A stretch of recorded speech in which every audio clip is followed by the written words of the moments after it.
É, né? Vamos lá. Um desafio mesmo. Desafio. Eu que eu diga. Eu que eu diga. Bom, Ana disse que estava saindo do banho, mas vai entrar nas carreiras, a bichinha. Ok. Eu vou dizer, Ana está pior do que eu. Sem emoção Não não sei, vai, né, gente? Tem que ter emoção, né? É. Mas vocês já voltaram para presença, como é que estão, hein? A gente Está estava aí. tendo aula presencial só alguns dias na semana, algumas turmas. Ó, Ana está aí. Olha aí, Ana está chegou aí. ela. Tá Mas desligado agora, teu nesse período de microfone, prova, Ana. Olá, Ana. gente, mil perdões. Eu anotei errado, botei aqui no meu calendário de terça-feira, 9 horas. Jesus! eita, professora. Mil perdões. E eu não sabia que era tu, Ana. Se eu soubesse, eu tinha ligado para tu desde ontem. Era. Eu vi depois que você ligou, eu estava no banho, tu acredita? Aí, quando eu vi, tem o telefonema Marília, Glauber, eu digo, vixe, o que será? O que foi que Eu, aconteceu? Suene. eu fiquei preocupada e eu pensei aqui, eu vou ligar para o coordenador para ele dizer o que, é que a gente pode fazer aqui, porque eu já mandei o e-mail, já mandei o WhatsApp, já tentei ligar e a Meu professora não Deus, atendeu, eu estou e eu preocupada sempre já. entro no meu e-mail, só que ontem eu não entrei, tu acredita? Eu não tinha visto. Pois pronto. Mas é Mas assim tudo mesmo, bem. acontece. Bem, podemos começar? Sim. Podemos. Vamos lá. Maíra, Bom dia a todos. Gostaria só um de minutinho, cumprimentar. Maíra. Estava esperando você aparecer. Todo mundo aqui certinho? Bem, bom dia a todos, pessoal. Um prazer imenso estar com vocês aqui hoje, na banca de TCC, de Maíra, uma orientanda muito querida, muito competente, uma satisfação imensa. Também por estar aqui com a professora Marília, nossa convidada aqui para participar desse momento tão importante na vida de Maíra, com a professora Ana, primeira vez fazendo banca juntas, né, professora? Uma satisfação imensa. Pois é. Maíra, minha Já tá querida. com a impressão errada de mim, né? Não, se preocupe não, acontece. É muita coisa e a gente termina confundindo mesmo as coisas. E fim de semestre, eu costumo dizer, fim de semestre não é de Deus, a gente só falta enlouquecer. Mas dá tudo certo no final, né? Maíra, minha querida, você tem 15 minutos para apresentar o seu trabalho, tá certo? Eu vou cronometrar aqui, no máximo 20 minutos. Quando chegar nos 15 minutos, eu sinalizo para você saber que tem mais 5 minutos, tá bom? Fique à vontade, pode começar. Bom dia a todos. Cumprimentar inicialmente a minha orientadora, a professora Sônia Vasconcelos. Também saudar a professora Marília Leal, que nos prestigia com a honra da sua presença nesta banca hoje. E cumprimentar a professora Ana Cristina também. Por fim, saudar a todos os ouvintes desta reunião. Feitos os cumprimentos, passamos para a análise propriamente do trabalho, cujo título é A condição dos venezuelanos no contexto da política brasileira de fechamento de fronteiras durante a pandemia da Covid-19, uma análise à luz do direito dos refugiados. A problemática desta pesquisa parte da seguinte pergunta: se as medidas de restrição à entrada de estrangeiros estabelecidas pelo governo federal durante a pandemia da Covid-19 estão alinhadas às normas nacionais e internacionais de proteção dos refugiados, com destaque à situação dos refugiados venezuelanos. Assim, definiu-se o seguinte objetivo geral: o de avaliar de que forma a política brasileira de fechamento de fronteiras durante a pandemia da Covid-19 impactou o direito dos refugiados, especialmente em relação à condição dos refugiados venezuelanos. Nesse sentido, temos os seguintes objetivos específicos: em um primeiro momento, apresentar as políticas e normas internacionais sobre o acolhimento de refugiados sob a ótica dos direitos humanos. Em segundo lugar, discutir a evolução da legislação brasileira relativa ao refúgio e, por fim, analisar a situação dos refugiados venezuelanos no Brasil no contexto da pandemia do coronavírus. No que se refere à metodologia do trabalho, adotou-se o método dedutivo, segundo o qual parte de uma compreensão geral do tema para análise de um problema específico. E utilizou-se também a revisão documental e bibliográfica. Então, a primeira parte do trabalho trata da gênese do direito internacional dos direitos humanos e sua conexão com o direito internacional dos refugiados. Assim, a compreensão do direito internacional dos refugiados pressupõe o entendimento da gênese e do próprio direito internacional dos direitos humanos, tendo em vista a complementaridade entre esses dois ramos do direito internacional, que possuem as mesmas finalidades, de forma geral, que é a promoção e efetivação dos direitos humanos, e se diferenciam no que se refere ao objeto de proteção jurídica.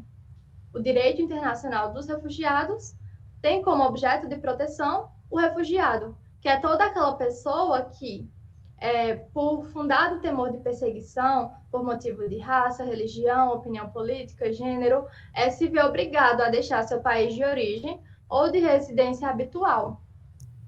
E fica totalmente desprotegido no cenário internacional, porque o Estado não pode protegê-lo ou até mesmo é o ente perseguidor. Então, isso faz com que o refugiado se coloque numa condição completamente diferenciada da de mero estrangeiro. Por isso, a necessidade de se criar um sistema internacional de proteção dos refugiados. E esse sistema é fundado a partir da Convenção de 1951, relativa ao Estatuto dos Refugiados. E um dos principais pilares que a Convenção traz é o princípio da proibição do rechaço. O rechaço consiste na remoção forçada do refugiado, seja através de extradição, expulsão, deportação, ou até mesmo da não admissão em fronteira.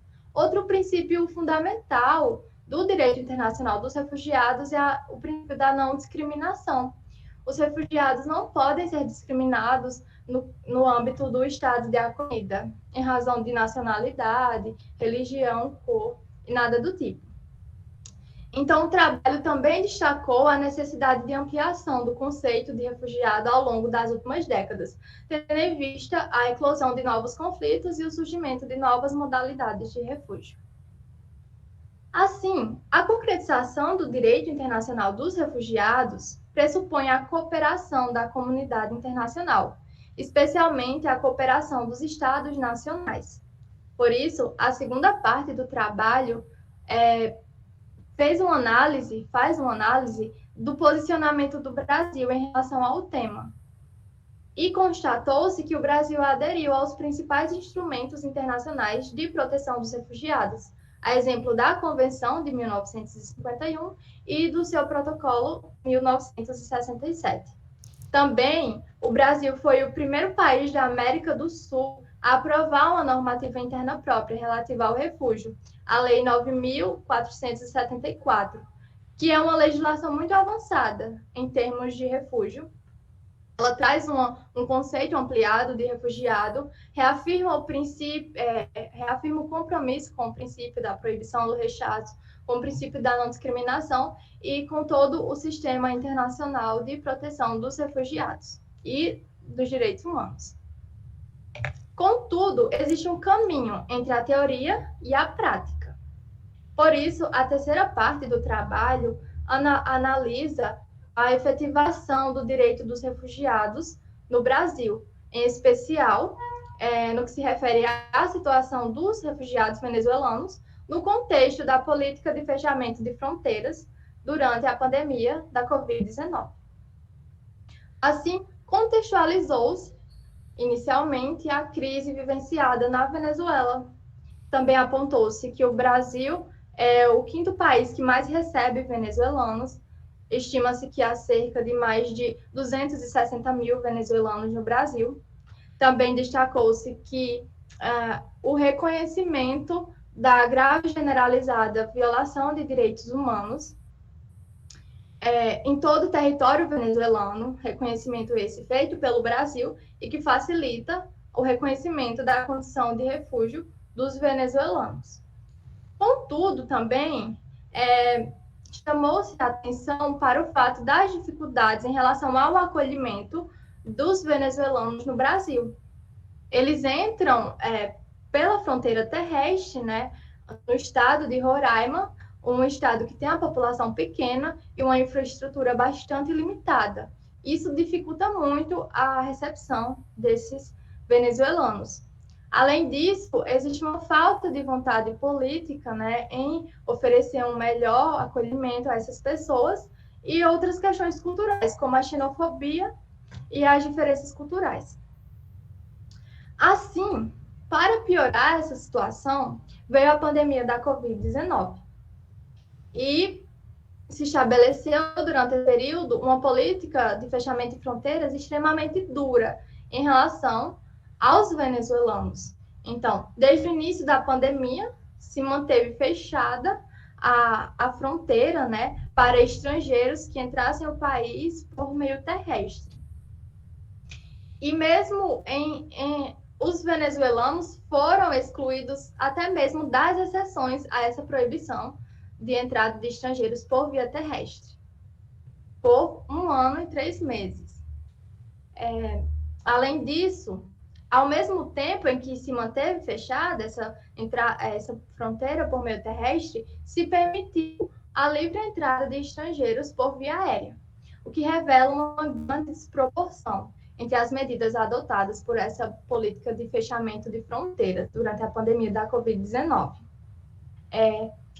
E, nesse sentido, nesse contexto, constata-se a violação do princípio da não discriminação, pois os venezuelanos foram evidentemente discriminados através dessa política, e também constata-se a violação do princípio da proibição do rechaço, tendo em vista que a não admissão na fronteira se desdobra num tipo de remoção forçada. Além disso, a política de fechamento de fronteiras estabeleceu as seguintes sanções: a deportação sumária e a inabilitação de pedido de refúgio. No primeiro caso, temos a violação do princípio da proibição do rechaço. E no que se refere à inabilitação do pedido de refúgio, essa sanção contraria expressamente a Lei 9.474, de 97, pois essa mesma lei dispõe claramente que a entrada ou situação irregular do migrante não impede que ele solicite refúgio. Então, temos um conjunto de portarias estabelecidas pelo governo federal que contrariam as principais legislações nacionais sobre os refugiados e as convenções e tratados internacionais sobre esse tema também. De fato, a partir de meados desse ano, entre junho e julho, houve uma previsão de se admitir o acolhimento de migrantes em situação de vulnerabilidade, o que significou um grande avanço no contexto dessa política de fechamento de fronteiras. Contudo, se mantiveram as sanções de deportação sumária e inabilitação do pedido de refúgio, o que revela uma grande ambiguidade nessa política de fechamento de fronteiras e causa uma insegurança jurídica para principalmente os venezuelanos, que muitos se encontram em situação de vulnerabilidade ou de extrema vulnerabilidade e que tiveram seus direitos negados, né, durante todo esse período.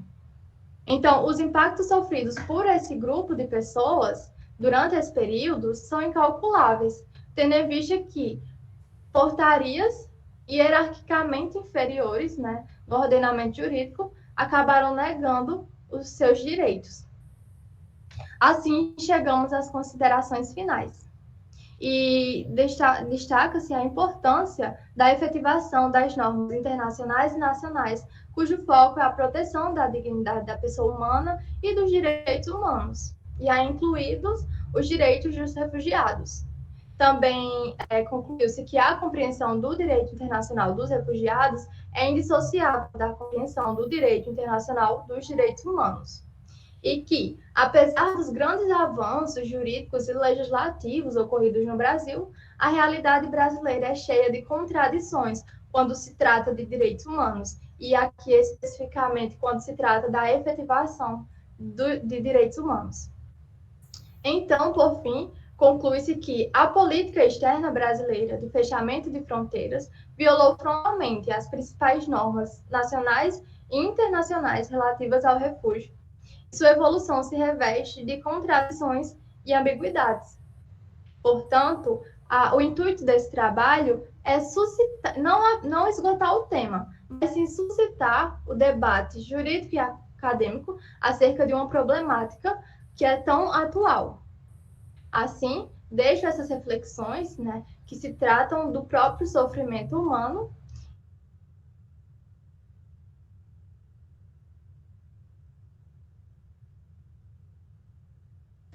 E agradeço a todos. Bem, pessoal, sem mais delongas, eu passo a palavra pela ordem aqui, que está no nosso calendário de apresentações. Eu passo a palavra para a professora Marília. Fique à vontade, professora. Olá, bom dia novamente a todos. Deixa eu só modificar aqui. Maíra, meus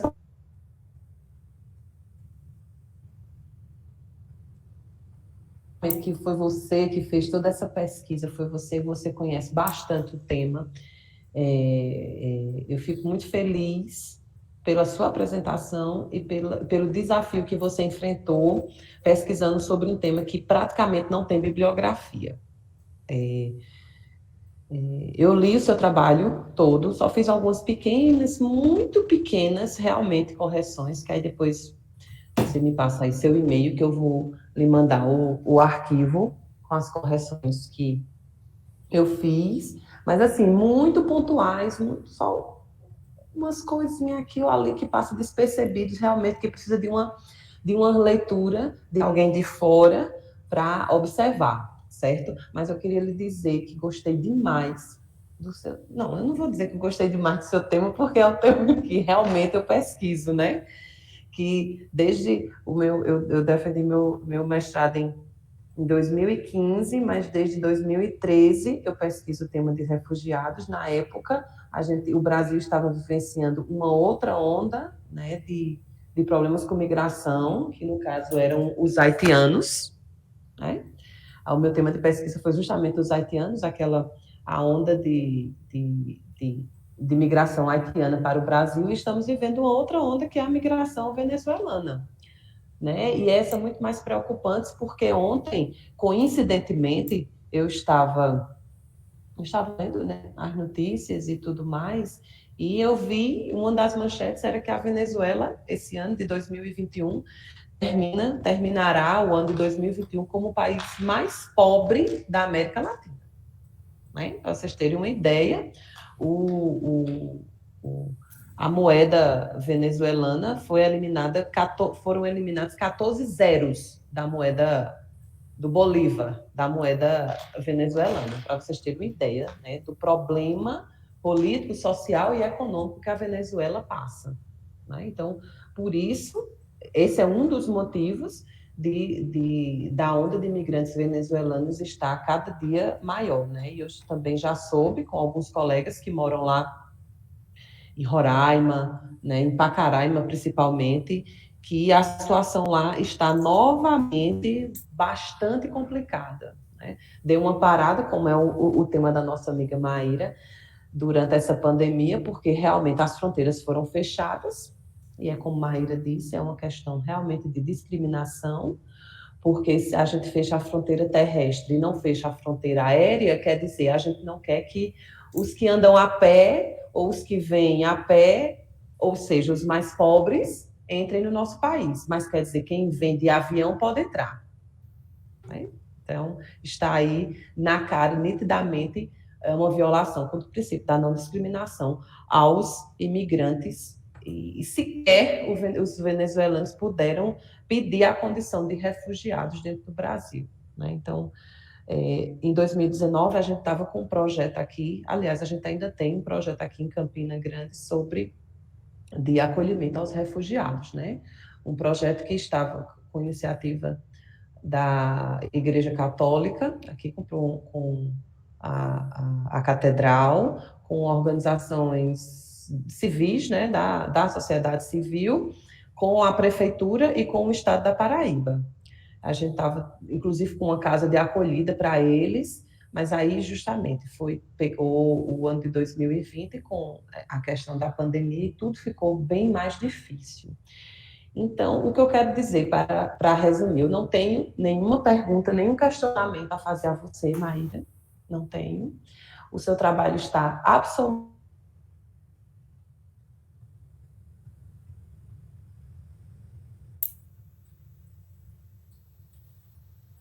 Travou, Ela professora. caiu ou fui eu?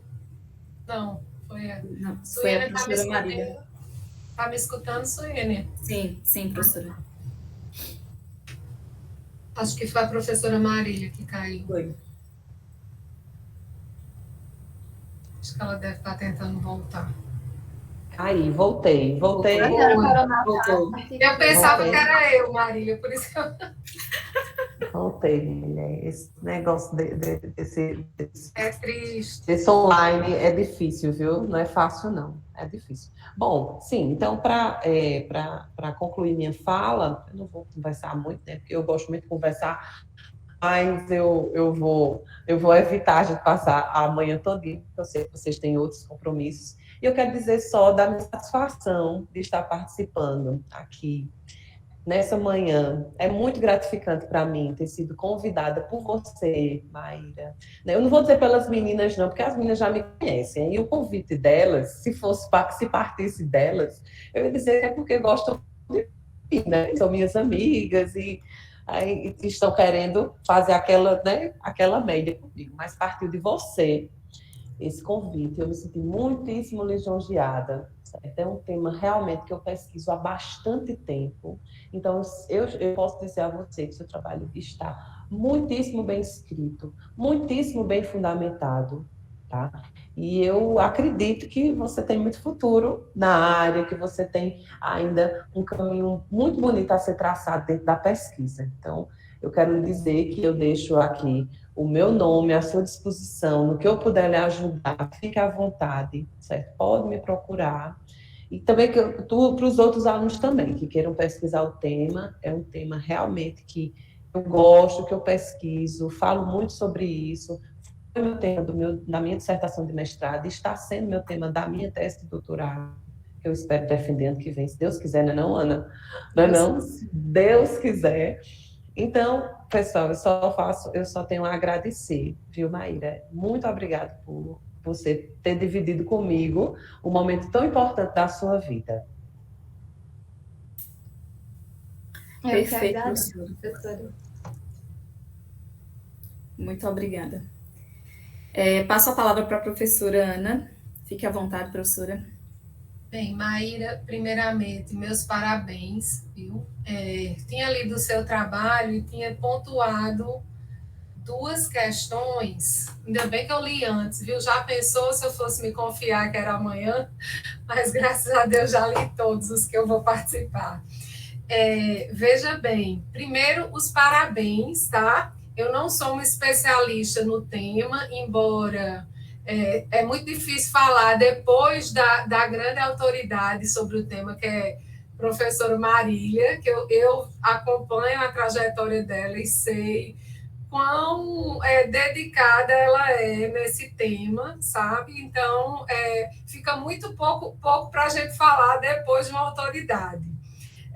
Mas eu vou dar aqui a minha contribuição apenas com relação à questão, porque embora eu não seja um especialista no tema, eu trabalho de uma forma geral com os direitos humanos, mas na área criminal, né? Mais na pesquisa de lavagem de dinheiro, de essas questões de evasão de divisas.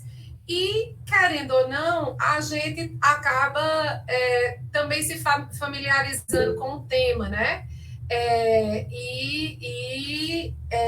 Evidentemente que, como a própria professora Marília falou, o tema dos venezuelanos, por ser um tema recente, né, a gente já estava acostumado com a questão dos haitianos, com certeza você deve ter dificuldade de material, até porque a crise da Covid ainda não terminou, né? A gente ainda vivencia, então isso é um problema que está acontecendo, não é um problema do passado, ele continua se perpetuando. Eu tinha pontuado, inclusive, essa questão das fronteiras, do fechamento dessas fronteiras terrestres, porque realmente limita a questão do pessoal pobre, né? Mas a minha reflexão no seu trabalho, e aí a professora Marília já pontuou essa questão do fechamento das fronteiras, que bate diretamente com esse princípio da não discriminação, né? Até porque o Estado, quando ele se propõe, né, a aderir às políticas internacionais, tem que haver essa preocupação e um olhar diferenciado, principalmente para as pessoas mais humildes, né? E a minha contribuição seria exatamente, que eu acho que faltou só um pouco, eu achei o seu trabalho espetacular, vi que você teve uma coerência lógica do início ao fim, né? Aquele fio condutor necessário, fez uma construção doutrinária, fez uma construção, um arcabouço legal muito, muito, eu diria assim, excepcional, porque você fala da Convenção, você fala da Lei 9.474, a adesão do Brasil, né, aos princípios fundamentais, né, a questão da não deportação sumária, né, e contextualiza muito bem isso no contexto da Covid, que, embora seja um contexto excepcional, a gente sabe que a grande dificuldade dos estados é exatamente em não flexibilizar, em não tentar trazer um equilíbrio entre o que está acontecendo e a burla de qualquer direito aqui, ou qualquer direito fundamental a que o nosso Estado se propõe a sempre não deixar de exercer, né? E ao falar, né, dessa questão da deportação sumária e da inabilitação do pedido do refúgio, nesse contexto da Covid, você mostra claramente uma dificuldade, aquela dificuldade que você mostra de contradição do nosso governo brasileiro, né, em aderir às regras gerais internacionais e, ao mesmo tempo, num contexto onde a comunidade mais precisa, não é? Que é o contexto pandêmico, um contexto que afeta necessariamente muito as pessoas pobres, que não têm acesso imediato a direitos sociais como saúde, não é? Como moradia, muitas vezes são pessoas de rua. Então, ao fechar os olhos para isso, a gente vê que há aquele vácuo, aquele abismo, né, entre o que o Brasil o Brasil adere e o que ele necessariamente se propõe a fazer no caso concreto. Então, eu só queria dar minha contribuição com relação que você fala do princípio da dignidade da pessoa humana, tá? Mas aí fica a título de sugestão com a sua orientadora, no sentido de explorar mais essa questão daquilo que Bobbio fala, da dificuldade do nosso século XXI em realmente efetivar os direitos, né? O grande desafio do nosso século não é empreender legislações, não é empreender uma construção legal, né? Isso aí a gente já tem, né? A Declaração Universal, ela foi um divisor de águas e a gente tem uma construção muito sólida com relação a isso. Mas o nosso grande desafio é saber como efetivar esses direitos que a declaração nos mostra, né? E que o Brasil necessariamente aderiu.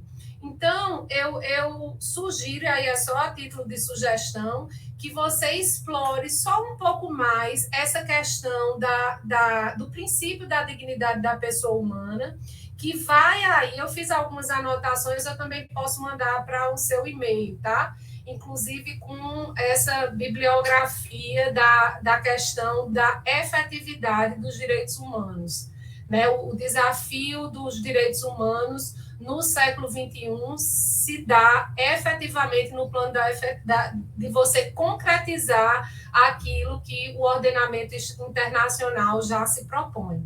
Então, Maíra, só para não me delongar mais, é isso, eu dou os parabéns a você, vou pontuar só essa questão que fica aí, o seu trabalho ele está fechadinho, ele está maravilhoso, mas se você quiser só dar uma pincelada nessa parte da efetivação dos direitos humanos, eu acho muito interessante, porque a problemática do seu trabalho já fala disso, né? Dessa dificuldade de acolher os refugiados na prática, dando a eles realmente a concretização daquilo que o Brasil se propõe no âmbito internacional, quando ele vai aderir a todos esses princípios, certo? Então, eu deixo aqui só essa pequena contribuição.